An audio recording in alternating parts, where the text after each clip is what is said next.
హ్యాపీగా ఫేస్ పెట్టు. అలా ఫ్రెండ్స్, ఈరోజు అయితే మా అమ్మమ్మ కోసం వెళ్ళారు కదా, ఒకటి పెద్దది ఒకటి చిన్నది కాసింది ఫ్రెండ్స్. ఏం కాసింది? ఏం పండు? జాంకాయ పండు. ఎందుకు మంచిదని తెంపుకున్నాం ఫ్రెండ్స్, కోసి తింటున్నాం. బాయ్. తెంచు మరి. తెంచాలా?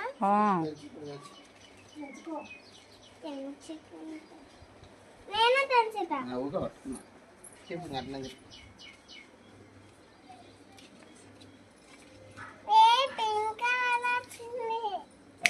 చూయించు, ఎంతలా ఉంది చూయించు. చూడండి ఫ్రెండ్స్ ఎంతలా ఉందని. చూడండి ఫ్రెండ్స్ ఎంతలా ఉందో. దానిమ్మ పండు వచ్చింది. దానిమ్మ పండు, జామ పండు.